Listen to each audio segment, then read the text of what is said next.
Yes, sir. Welcome to another marvelous episode of College Football Showdown. I am the governor of college football, and with me, as always, is my co-pilot, Jalen Wilson. It's been a minute since I've seen us on this show. We had to figure out a new time slot. We should be on that 6:15 p.m. time slot. This will be our new time slot. It's 2:15 p.m. Eastern Standard Time on Mondays and Thursdays. We are back, and it's our favorite time to talk college football, actually. Jalen, how you been, bro? Been pretty good, Been pretty good. I mean, and me and you both know what's going on behind the scenes for sure. For sure. It's been crazy. It's been crazy, but dog. But you doing all right though? Yeah, I'm straight. I'm straight. Okay. That's good to hear, brother. Well, into the news, my guy. Jalen, more programs are going towards not doing the typical spring game because of success that Ole Miss had with it last year, and they want to keep all of their intel in-house. On Page State Speaker Series, we saw a head coach of Nebraska, Matt Rule, state that after their spring game last season, he felt like they gave away too much information, and especially when you start to have new coordinators and things of that sort. And some of his players were actually being hit up by older programs. Jalen, how you feel about this? I don't think it's a bad idea. I don't think it's a bad idea. I do think some coaches be like overthinking something. So, because the spring game, lots of times I feel like it's very vanilla stuff. It's like you run like a little base stuff, like base defense. You don't really try not too difficult. Same thing with offense. Offense you probably less vanilla than defense. Because on offense you want to showcase a lot more for sure. But I don't mind it. I don't think it's all true. Like, oh yeah, we give away too much stuff since we have an open spring game, so we're gonna have a closed one. But it's a cool idea. One thing about sports is that lots of times, and it's more so like in a basketball sense, it turns into like a copycat league. Yeah, it does that in football, in college football at least too. Like copycat. Oh, everybody want to use the transfer portal. NIL. Everybody want to use a certain type of offense, certain type of defense. Now it doesn't happen with everybody, but lots of people want to copy that. But yeah, I don't mind it. I just, at the same time, I don't fully believe that that's what helped Ole Miss. Like their schedule wasn't weak. Like there's two schools of thought. Like, us being credential members of the media, it's that thought process like, hey, we enjoy going to these campuses during the spring. We enjoy trying to catch a few practices. And actually seeing the spring game, it actually gives us something to talk about. We look at positional breakdowns and get into some in-depth stuff. Whether they like it or not, the intel is going to get out there. Yeah. Like you got a site like Bucknuts. They're at all of the practices. At some point, people will have film. Some point, people will have film because you're going to play throughout the year anyways. For sure. Because, oh, yeah, I don't want Georgia to see our spring game stuff. You played 5 games before that. Right. But I feel like it hurts, though. Like, think about the NFL, right? How the NFL used to have the 4 preseason games, and we've been able to find some studs in these preseason games, the Tony Romos, the Terrell Davises, these guys who just come out of nowhere and they pop off the charts. And I feel like with that one less game, it's harder to find those players who are really good players, whether they were late round draft picks or they were UDFA. I feel like with the spring game, it's kind of hard because some of these players, they know they're going to be riding the bench. And that spring game sets them up perfectly. Hey, man, I'm going to go in the spring game. Nobody going to know who I am. Yep. Man, like 3 catches and a touchdown, late window transfer portal hits. I'm going to enter that window. Did say that happened last year with Illinois. Really? That happened after the season we had this past season. Like lots of people started getting hit up. After in the spring last year, he was like, he expect about more players to get hit up this spring. So it's not like they're going to have an open spring game this year. Right, but think about how good of a year you guys had in Champaign last year. Yeah. And some of the pipelines you guys have been able to build from a positional perspective. So, when you really start to look at it, I see where Matt Rule is coming from, not wanting to show much. Like Ole Miss, they had a lot of fun with their spring game last season, but I feel like the fans and the media do miss out on some stuff. It's kind of cool to go out to the stadium, but at the same time, like, Moon, who's, producing a show right now. He's in the background. Shout out to my boy, CFB Moon. Like he was able to go to First Saturday on the Flats. Now Was that a spring game? No. Did he also go to Georgia Tech spring game? Yes. But the intel and some of the stuff he was able to get, seeing behind the scenes of the kids playing college football 25, he got some really good content from there, seeing people on the field. So you kind of get the same element. It's kind of, whatever they're going to do, Nebraska has one of the strongest fan bases in the country. They're still going to support, but, we kind of do lose out on that. Jalen, did you know that the CFB Nation has a new sponsor, bro? I did not. What is the sponsor? It is Bet US. We got 125% match bonus on your first deposit with that promo code CFB Nation. And I mean, to be honest with you, man, you might even see some of us in a commercial with Bet US. We're going to go right to it. Let's pay these bills. Look at you out here using all these other sports books and you ain't even using the best one. Bet US. Get 125% match bonus when you use the promo code CFB Nation. Yeah, you heard me correctly. 125% match bonus on your first deposit using that code CFB Nation. We know that college football is in the offseason, even though we don't celebrate that. CFB Nation, we do college football 24/7. But there are plenty of things for you guys to bet on. Who will have the most wins? OKC Thunder or Cleveland Cavaliers? Can Luka and LeBron make it all mesh to make it to the play-in tournament? Maybe you're a college basketball guy ready to risk it all for Florida to make it to the big dance. Basketball isn't for you? Maybe you're a football guy. Well, BetUS got you covered with this year's UEFA Championship. Can Liverpool or Barcelona win it all? Will Erling Haaland or Harry Kane lead their teams to victory? May is going to get popping when the Kentucky Derby hits town. BetUS has you covered in that way too, with all major horse racing events. Point is, type in that promo code CFB Nation and go get that money.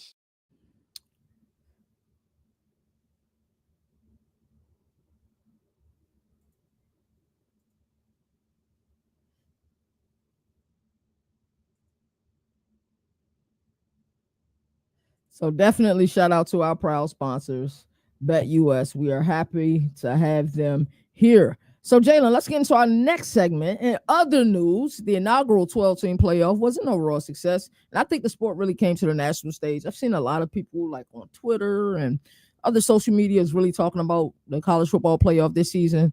But the format was highly criticized as it pertains to auto bids. There's no secret. That's cool. It's the first year. It's the first year. It's no secret that the Big Ten and the other conference is no secret about their alliance. And both Tony Petitti and Greg Sankey have built quite the friendship and both want straight seeding in the next playoff while still guaranteeing those 5 spots for the conference champions. Jalen, talk to me. How do you feel about this?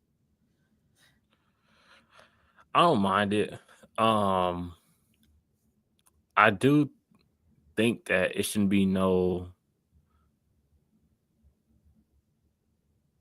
the bye weeks. It's kind of difficult because I was gonna say that shouldn't be no bye weeks, but it should. But it should maybe only be like the top 2 conference champions, potentially something like that. I think the major problem that I saw with the auto bid system is we saw some teams get buys that if they played on neutral sites that they're not better than these other teams. And then you got a team like Oregon. Hey, Oregon deserved the right to be the number 1 ranked team in the college football playoff, but then they got a raw deal with a team like Penn State say, oh, we're gonna get a home game and we're gonna get a couple of easier games, even though they didn't beat Notre Dame. If Oregon would have won, they would have had to play Texas. They would have had to play Notre Dame. Like if they would have beat Ohio State, like right. That's not even though Ohio State didn't have an easy path. Like, yeah, they whooped on Tennessee. Then they had to play Oregon. Then they had to play Texas. Then they had to play Notre Dame. Yeah, they did. It was definitely a path less chosen for sure. I honestly think potentially they should go to like the NFL style to where it's like the reseeding after each, the highest seed, in the next round. So Oregon would have played the lowest seed that would have advanced to the second round. Who that would have been, I'm not too sure. It might have been actually Ohio State. I think that's the way they should move. Honestly, I wouldn't mind them throwing out the bye weeks.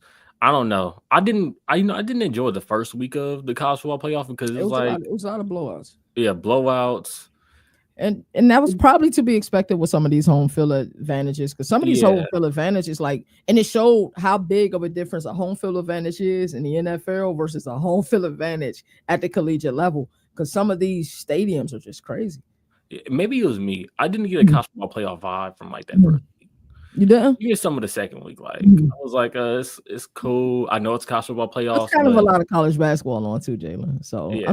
I'm sure that caught some of your attention as well. Yeah, but I'm just not getting the college football playoff vibes. Like maybe like that I was in the 14th playoff, but maybe because it's like the first week is like it's less stakes. Like it's like it's like 3 more weeks to play. Like where the 14 it was like you win the championship, lose, you're gone.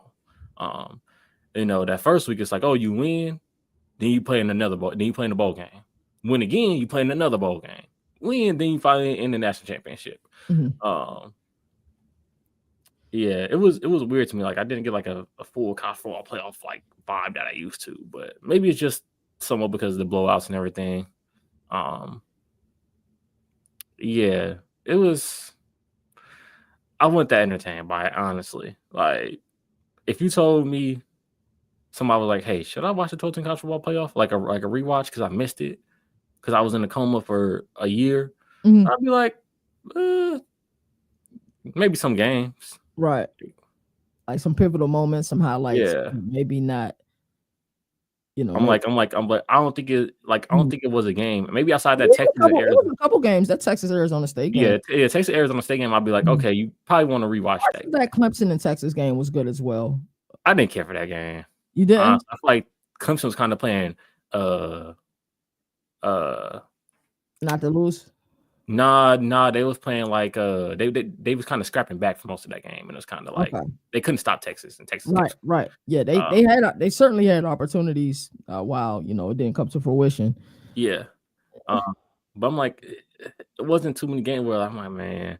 But honestly, that's been the college football playoffs. Lots of this thing, even during the 14. Like, remember I asked you, it was like, man, how many classic games do we get for a national championship? When we had the 14 college football playoff, one crazy amount. The Alabama Georgia game, the first less than a handful for sure. Then you had the Clemson and Alabama games, the first and second one. The third one was trash, or the fourth one technically was trash. But after that, I'm like, you didn't really have no classic national championships for real that I could think of, because the Ohio State Oregon game was cool. It was good. It was solid. The next year was the Alabama Clemson. The next year was Alabama Clemson. The next year was Alabama Georgia. Then the next year was LSU and Clemson, and that game was good. It was solid. But I feel like most of everybody knew that LSU was probably going to win going into that. Yeah, LSU was a juggernaut. After that was Ohio State Alabama. That game was a wash. They had a linebacker covering Devontae Smith at one point. Yeah. After that was Alabama, Georgia again. That was a good one. Despite what the score says, because of a couple of last pick six and everything. After that, it was Georgia, TCU. That game was not. You enjoyed that game though. I did enjoy that game. And after that was Washington, Michigan, which was also an all right game, but I feel like Michigan was kind of playing catch up, was where I was looking for earlier for most of the game too, because they were down 17-0. They cut the lead to like 7 or 6 or something like that, if I'm not mistaken. Maybe it was 3, but they just couldn't stop Michigan. But college football playoff semifinal game, I'm thinking of like, of course I can't think of all, but I feel like they've been good. Like Ohio State versus Alabama, good semifinal game. I could go year by year probably. Because there was some blowouts like Ohio State Clemson. I think the 2016. Oh, that game was terrible. But you had like the Rose Bowl. LSU was a blowout. Yeah. Oklahoma Georgia was a really good one. In the Rose Bowl. Michigan Alabama was a classic. Yeah, Michigan Alabama. The national championship should be at the Rose Bowl. Ohio State Clemson, the second go around in 2019, where Ohio State should have won. They got robbed. That was a really good one. You had some good college football playoff semifinal games, but yeah, this one I was just like I think the stakes of the first round and the blowouts just didn't help me, honestly. So I am with the straight bids, whatever the college football playoff committee, those teams they're automatically in, but the seeding should be done by the committee. I'm with that 100%. The auto buys, I agree with that as well. Just let the 12 teams play it out. I think we'll probably get better football in that aspect. How do you feel about, and this is something me and Moon were talking about in a green room earlier, and I figured, hey, why not talk about it now? How do you feel about the stronghold that both Tony Petitti and Greg Sankey have over the sport as far as this Big Ten and other conference? That their alliance, because they've been meeting with the powers that be to kind of explain what they want the sport to be when this current contract ends. Do you think they have too strong of a stronghold? Do you feel I think so, but I can't say it's not deserving. Right. You know, they are feeding families for sure. Yeah. They're the two most watched conferences. So, because I just hope it doesn't lead to like a breakup of. I know some people are like, oh, SEC, the other conference and the Big Ten going to break away from college football or the NCAA. I don't know. I don't know what that would mean for college football, honestly. Right. But hope that something like that doesn't happen. But I mean, I can't say they don't deserve stronghold because those two are the bigger money makers when it comes to conferences. And they usually have like the best team. So. One of the trends early on in the playoff, and it's been so long since we've done an episode, my schedule has just been absolute bonkers. It's been great to actually come back and create content. But one of the ongoing things, and finally, Joe Klatt had enough, and then that's when he had the epic clapback tweet at Lane Kiffin, and he kind of secondhand apologized, but he really didn't apologize for it. Yeah. Where a lot of people were upset at the first round games, like, well, hey, if Ole Miss was in this, if Alabama was in this, and I feel like we got justice at the end when Michigan like dominated Bama in the bowl game. Like, and I feel like they were like 1-9 or some crazy record like that in bowl games. Like it was terrible. They were getting smacked. So I feel like I said, I don't think the alliance is a bad thing. It's smart. They want to control the sport. I'm sure the other conference isn't happy with only 3 teams making the playoff last year. A lot of people did kind of get a little quiet after Tennessee got thrashed in the playoff last year. But what are you looking forward to this upcoming playoff? Do you think we'll have more teams? Do you think the format? I hope it's not more teams. We don't need more teams. The 14 is coming. We just don't know when, and maybe even more than 14 is coming. I don't think we get a new format this year because I feel like they're going to be like, okay, let's give it another year, see how it play out. If it's good, then we can be like, oh, yeah, you see, it was just a bad year, just a down year for the college football player. If it causes another problem, then I think that's when they be like, okay, let's take a step back. Let's look at what we can do here. Then they'll have more teams. Yeah. Like. I'm not too sure what they'll do for this upcoming season, but I believe they'll stay the same. I had a couple, and we're moving along. I had a couple bad takes last year, quite a few bad takes. Virginia Tech was a terrible take. Oh yeah, Virginia Tech was a terrible team. Underperforming team. They underperformed. My Kyle McCord take was dead on. It was. Ole Miss, terrible take. They didn't even make the playoff. I predicted them to win it all. One of the worst takes I had last year was, and it actually ended up being Nino's taking probably the best take I've heard all year, was Billy Napier on the Florida Gators. I remember this time last year, we like, oh yeah, Billy Napier's cooked.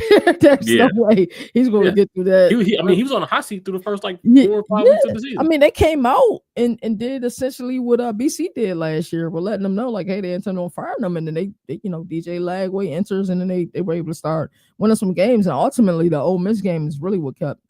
And you told me about that Ole Miss all year, me putting all my eggs in that basket. But let's move on and talk about coaches that we think that are on a hot seat this upcoming season. Give me some names. Is Billy safe from the hot seat this year? He's not. He got a contract extension. That Luke Fickell isn't safe either. He just got a contract extension. What that mean? Why would they do that? What that mean?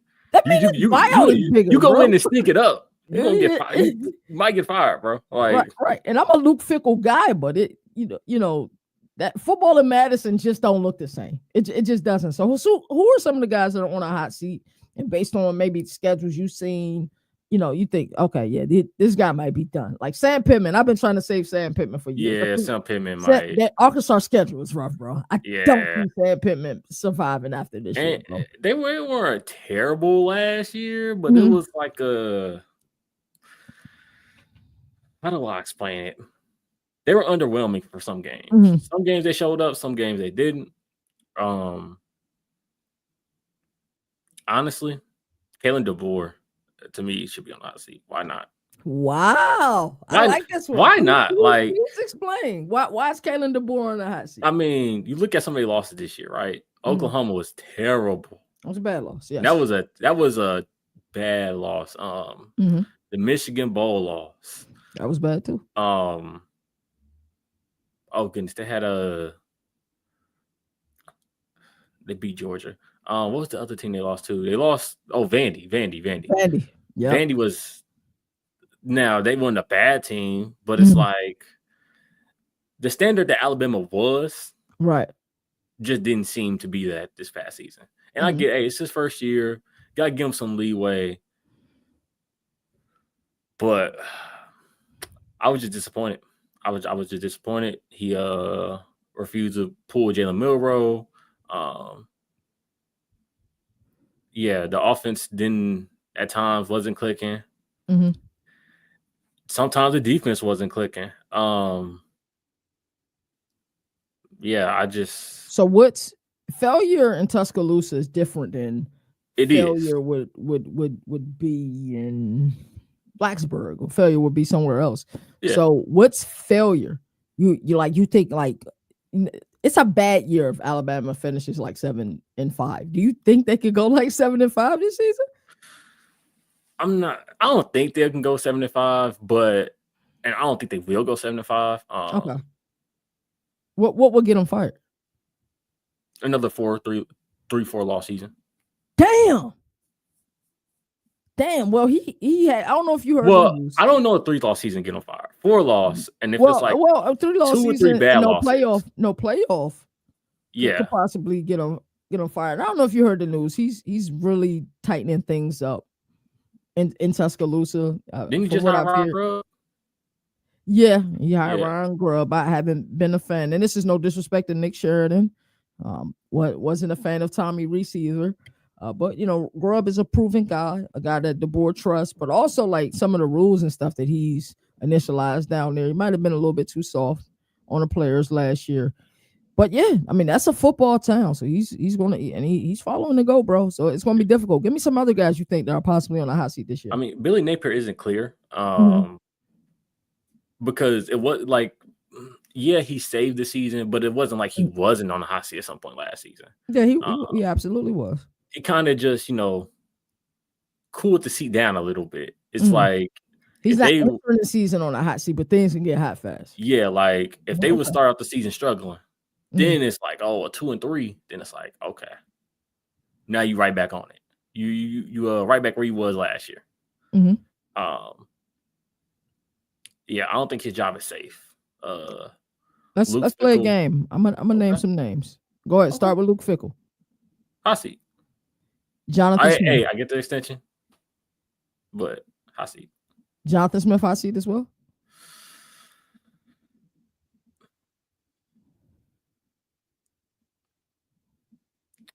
I think so. But like, want to just be second year, right? Yeah, it's just his second year. So I don't want to give him the hot seat just yet. Like, this is going to be Luke Fickell, third year? And if their offense is struggling, you got former players like Braylon Allen kind of speaking out about like Braylon Allen was extremely vocal about it. Like, it could be some problems, but Jonathan Smith, just because where they were before him, it was like, D'Antonio, who was his name D'Antonio, right? D'Antonio? No, that was before. It was the guy that got fired with the allegations. I know. It was Mel Tucker. Yeah. But before him is what I was trying to speak of. Like, I get he kind of had Michigan State at, competing for the Big Ten championship some years, competing in the conference playoff for the year, and had some really good teams multiple years. But the head way Mel Tucker had it, honestly, I feel like it gave Jonathan Smith more leeway. For sure. It's like the reverse of Kalen DeBoer. Nick Saban had so much success that just a little amount of failure might get you fired. That's a fact. Let me name another coach, Lincoln Riley. Is this seat getting hot? It should. I don't think it is though. Jeff Levy down in Starkville. Is this seat getting hot?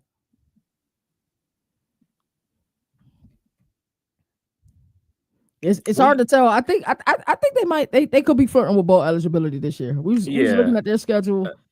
I want to say no. Mm-hmm. I'm gonna say no. Brent Venables, is he on the hot seat? Yes. Heck yes. you said that with confidence. So I was looking at honestly, I would have fired him after this season, to be honest. But I was looking at a team schedule, a team that is beloved by a lot of our peers in this space, and they have a slightly easier schedule. But me personally, I think it might be time for him to go. He's been able to recruit. I'll tell you who he is, but I'll tell you he's been able to recruit his butt off. Okay. Been able to get some elite talent there via recruiting and via portal. So out of high school and via the portal. Just got a 5-star quarterback to transfer there from a school that we just recently mentioned. Hugh Freeze. I think a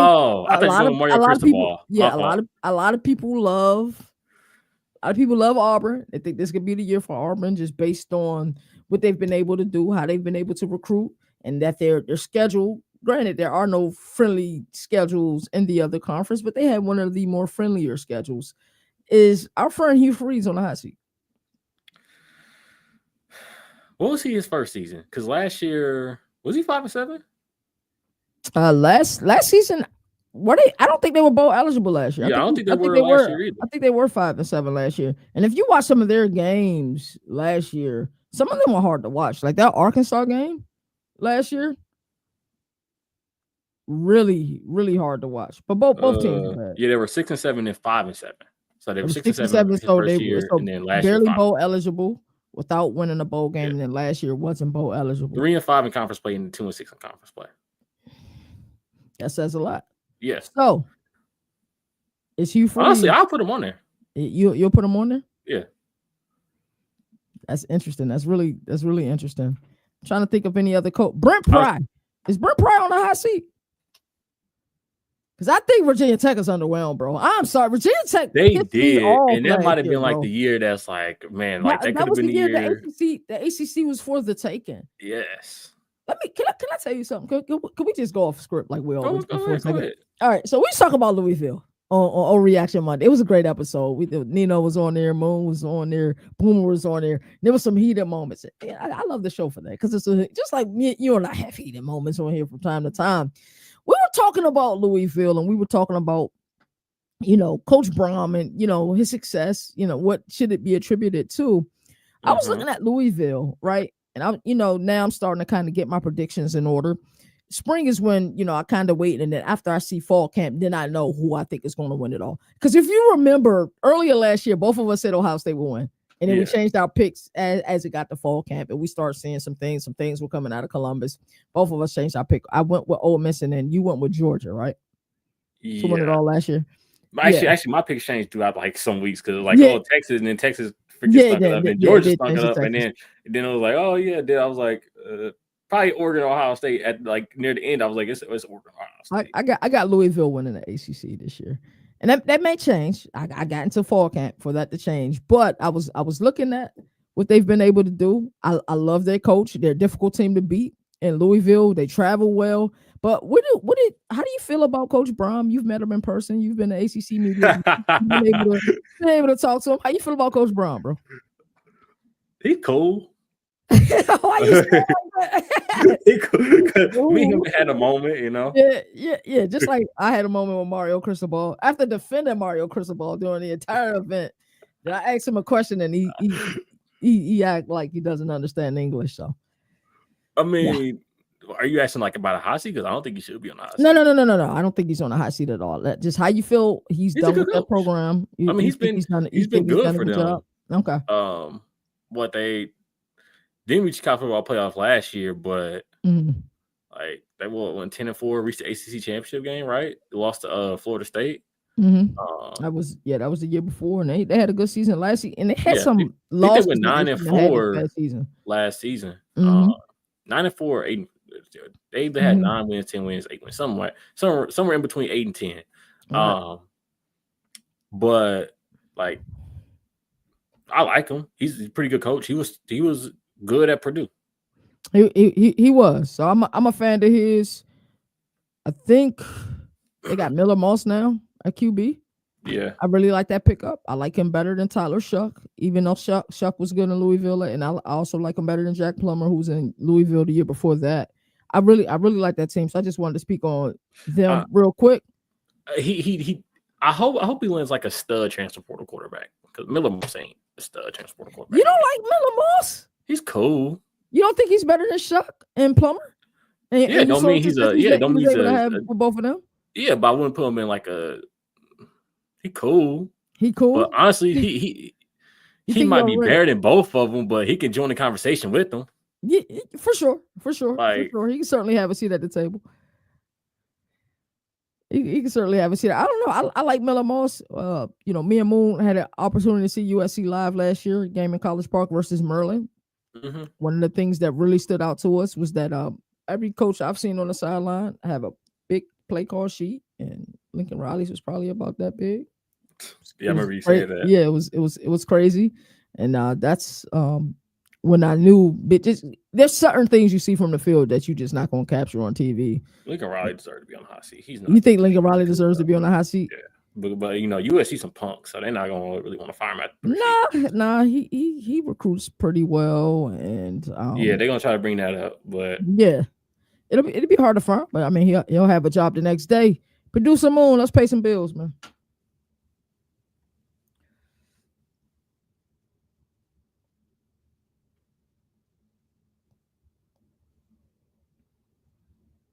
Look at you out here using all these other sports books, and you ain't even using the best one. BetUS, get 125% match bonus when you use the promo code CFB Nation. Yeah, you heard me correctly. 125% match bonus on your first deposit using that code CFB Nation. We know that college football is in the offseason, even though we don't celebrate that. CFB Nation, we do college football 24/7, but there are plenty of things for you guys to bet on. Who will have the most wins? OKC Thunder or Cleveland Cavaliers? Can Luka and LeBron make it all mesh to make it to the play-in tournament? Maybe you're a college basketball guy ready to risk it all for Florida to make it to the big dance. Basketball isn't for you? Maybe you're a football guy. Well, BetUS got you covered with this year's UEFA Championship. Can Liverpool or Barcelona win it all? Will Erling Haaland or Harry Kane lead their teams to victory? May is going to get popping when the Kentucky Derby hits town. BetUS has you covered in that way too, with all major horse racing events. Point is, type in that promo code CFB Nation and go get that money. Once again, get 125% match bonus on your first deposit with that promo code CFB Nation. Shout out to BetUS. They are proud sponsors of CFB Nation. All righty, let's move to this final segment. And before we get to the final segment of today's episode, I want to shout out Nino. Nino has a brand new show debuting tonight. So I figured in support of Nino and his new show, it's called Road to the NFL Draft. I believe we're 9 weeks out from NFL Draft. So each week they'll be giving you guys plenty of content. So let's talk NFL Draft. And more specifically, I know what they're talking about tonight. I'm not going to spoil that for y'all. Road to the NFL Draft. Make sure you guys catch that tonight. I want to talk about, Jalen, what do you think is the deepest positional group in the upcoming 2025 NFL Draft? I think it's wide receiver. You think it's wide receiver? Okay. I think it's wide receiver. Oh, running back is also something I think like the running back is back. If you think about it's running back, bro. Ashton Jitty, Quinshon Judkins, Travion Henderson. I couldn't think of his name. Cam Scatterboo. Mm-hmm. Like you're gonna have you're gonna have a Marion Hampton, right? Yeah. Oh yeah.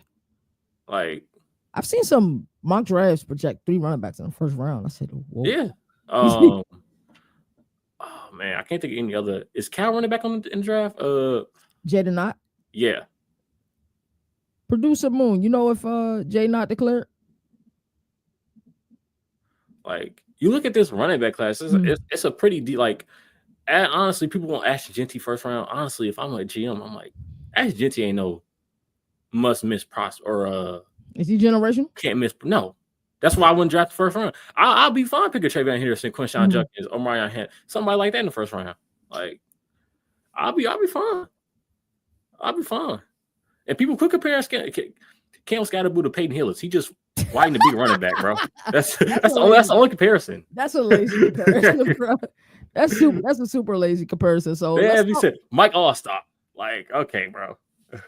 Let's talk more about your New England Patriots. Who do you want? What positional group are you looking at? And honestly, who do you want? It's on who drops. Like, if Travis Hunter is there, wouldn't mind Travis Hunter. Of course. We don't really need a quarterback because I want to trust Drake May. Travis Hunter or give me an offensive line. Honestly, that's about it. That's about it. So either Travis Hunter or offensive line.